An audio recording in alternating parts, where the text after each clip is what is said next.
Hi guys, my name is Vanessa Smedley and I'm a painter.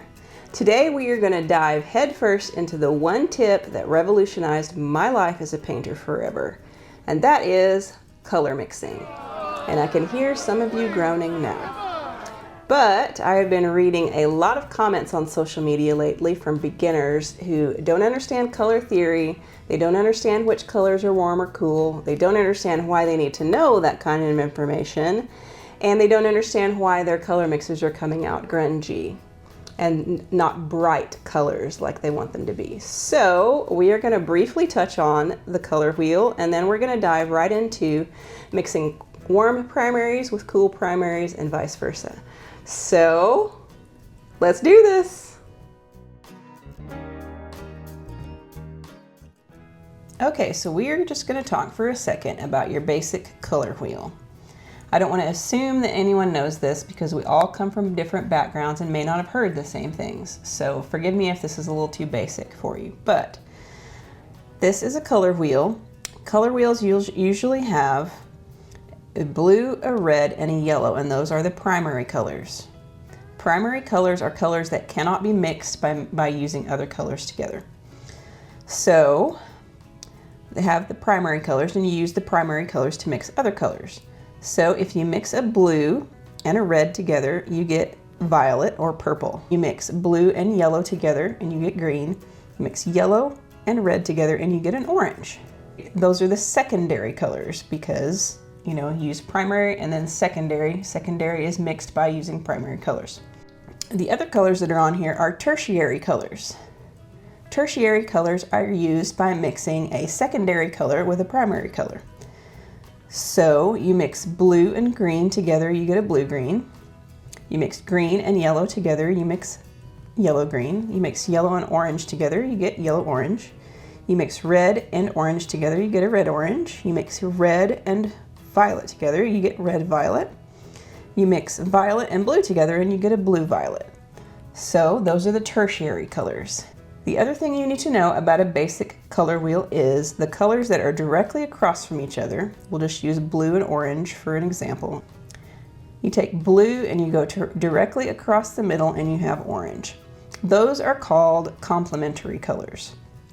So if you mix blue and orange together, they will actually gray each other out, or they will subdue the colors.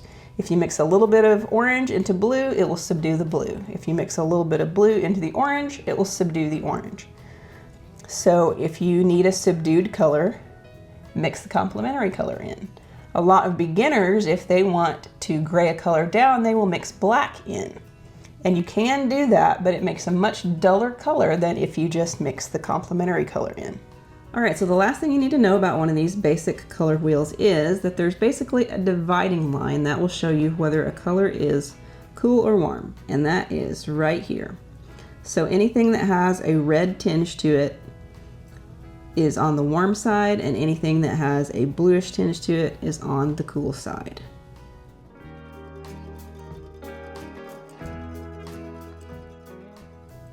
Okay, so today I am going to go over the one tip that revolutionized my color mixing forever.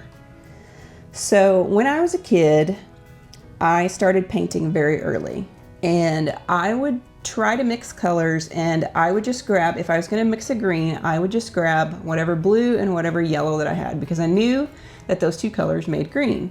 Well, I would try to mix them, and it would come out with the dingiest, most ugly green, and I was never happy with my mixes. So I would just buy a tube color of green and I would go with that because it was a much prettier, purer color. Well, fast forward to college when I was an art major and I took a color theory class. And the professor made it clear that there are actually many different primary colors, and they have biases towards warm and cool. So in order to mix pure colors, you actually need at least 6 different colors on your palette. You need a warm red and a cool red, a cool blue and a warm yellow and a cool yellow. And if you have those colors on your palette, you'll be able to mix any combination of colors, whether you want them to be bright or subdued. Here are the pigments that I've chosen to illustrate this point. The cool ones are on this side, the warm ones are on this side. So for red, we have Alizarin Crimson, which you can see tends a little bit towards purple. We have Cadmium Red, which tends towards orange. Lemon Yellow, which leans towards green. Cadmium Yellow, which leans towards orange. Pthalo Blue, which tends towards green as well. It's kind of almost like a green blue. And Ultramarine Blue, which leans towards purple.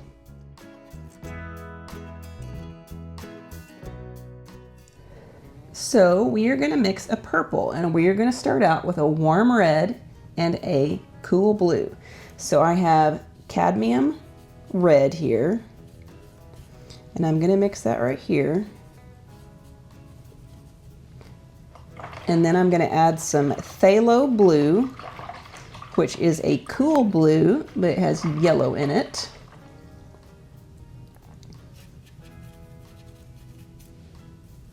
We're going to mix that together. That was a little too much phthalo, I think. I always do that because phthalo is such a strong color.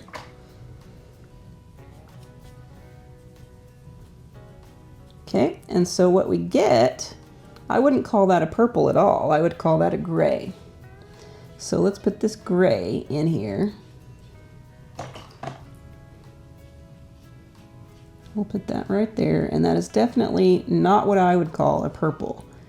So what happens is the yellow that's in the phthalo and the yellow that's in the cadmium red, yellow is the complementary color of purple, which is what you're trying to make, and so it grays it down. So we have a gray, basically, instead of a purple. The next one that we're going to try to mix, we're going to mix cadmium red again with ultramarine blue, which is a warm blue, but it already has some purple tone to it. So that should turn out to be a little bit less of a grungy color.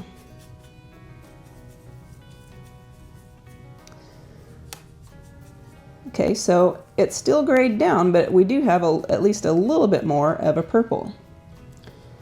I would call that more of like an eggplant type color. So that is because we have a blue that has a little bit of a purple tint to it. It has a little bit of red in it. And our red still has some yellow in it, so it is graying down the purple. Okay. Next, we are going to mix Pthalo Blue and Alizarin Crimson, which Alizarin has a little bit of a purple tint to it. So we're mixing a cool blue, but still has yellow in it,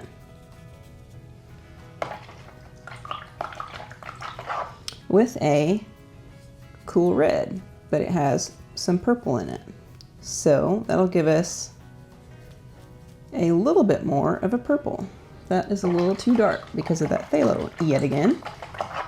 So let's put a little bit more of the alizarin. And that gives you a little bit more of a purple, but it still is grayed down just a little bit because of the yellow that's in the phthalo.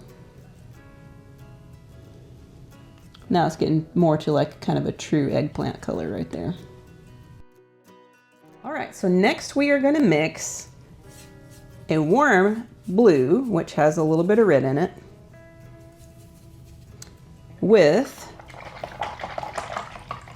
a cool red, which has a little bit of purple tint to it.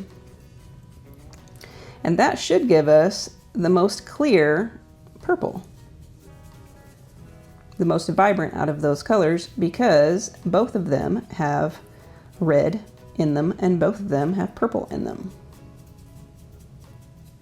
Or both of them have red in them and both of them have blue in them. So, and we put that one in here like this, and that gives you the most purple out of those mixes because there isn't any yellow in it to gray it down. Okay, so here's a free tip for you actually. The very most pure, vibrant purple that you can mix, you actually want to start out with a magenta color. So this is Quinacridone Magenta. You start out with that,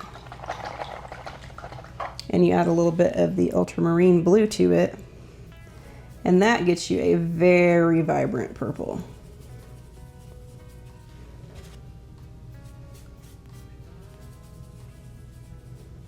So, I mean,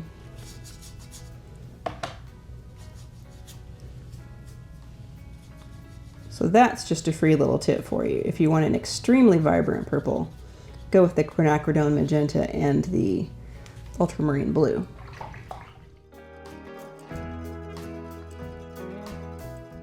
All right, so now we're going to move on to our green mixtures. So we're going to start with a warm blue with a warm yellow.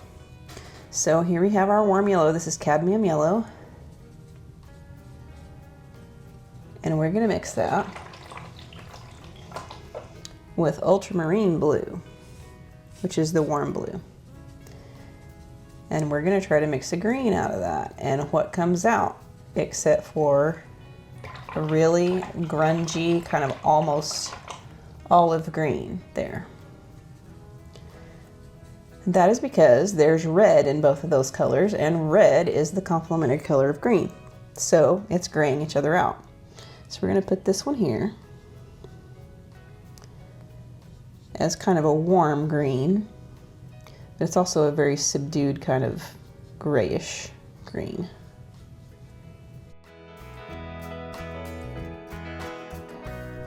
Okay. The next one we're going to do is Lemon Yellow and Ultramarine Blue. So we have the Ultramarine, which still has some red in it, but the Lemon Yellow has a bias towards green.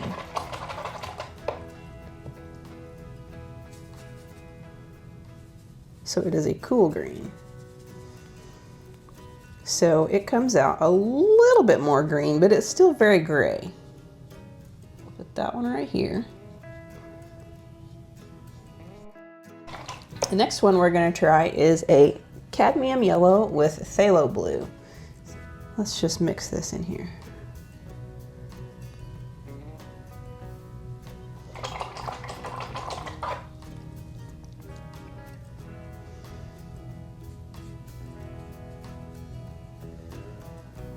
It still has a little bit of a subdued flavor to it, I think.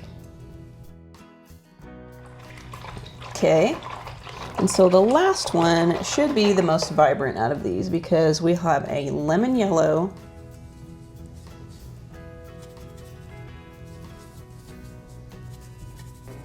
mixed with a Phthalo Green, which has quite a bit of yellow in it to start with. So this should be the most vibrant out of those greens.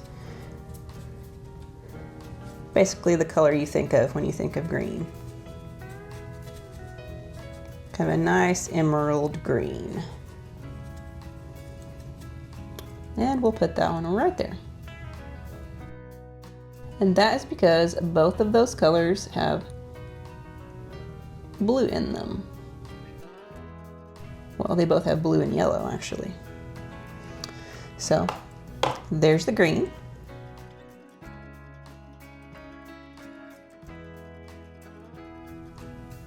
Okay, so lastly we have orange.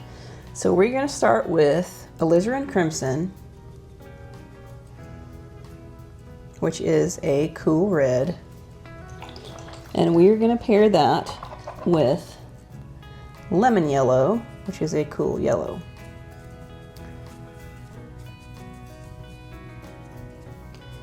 And it comes out with kind of a, let's put a little bit more of this in it, kind of a burnt orange type color. Because the Lemon Yellow has some green in it, and the Alizarin has some blue in it, and that makes green, so it's canceling that out.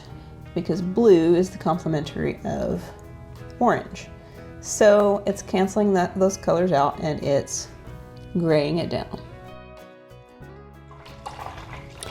Next, we are going to try Alizarin and Cadmium Yellow.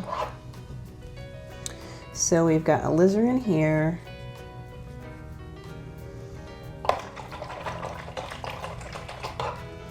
And we're going to put some Cadmium Yellow in it, which is a warm yellow, but you still have the blue that's in the Alizarin graying down a little bit. So we have, I find that there's not as much of a difference in some of these oranges as some of the other colors, but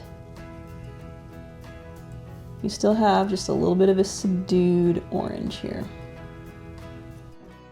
Next, we have Cadmium Red, which is the warm red.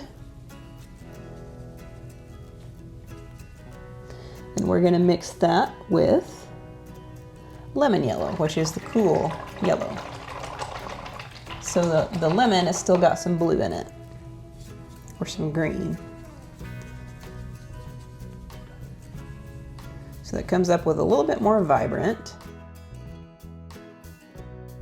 of a color, but we still have the little bit of blue that's in the lemon yellow, graying it down just a little bit.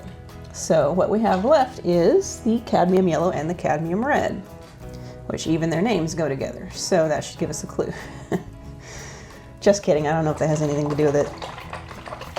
So we use some of this warm yellow, and then we put some of the warm red into it. And that has the most pure orange of the colors. And that shows you how to make the most pure of the oranges. Now, here is the caveat to this. Yes, now you know how to mix some nice, vibrant colors, like, you know, like that one, and that one. But what if you want subdued colors? I mean, now you know how to mix all of them, because a lot of these colors here are a lot more suitable for things like trees. Like in a naturalistic landscape setting, you do want more subdued colors. You're not going to find a green that's that vibrant out in nature unless you're talking about, you know, flower colors or things like that. So all of these other colors are useful as well. But if you're trying to mix, like for abstracts or, you know, vibrant florals or whatever, if you're trying to mix really pure, vibrant colors, now you know how to do that. But you also know how to mix all of these more subdued colors. Now granted, this is not a complete color wheel because it doesn't have the tertiary colors, but I feel like this gives you the basics in order to be able to mix pretty much any color that you want to be able to mix, because you just apply the same principles. You just think to yourself, how subdued do I want this to be? How grayed down do I want these colors? And you apply this principle in whatever form you need it. And there you have it. You now know how to mix bright, purer colors and more subdued, naturalistic colors. Now, I really hope that you use this information for the good of humanity, or at least your artwork. Don't forget to like, comment, subscribe, share, all that fun stuff, because that is how this channel gets to grow. Thanks for watching. I'll see you again next time.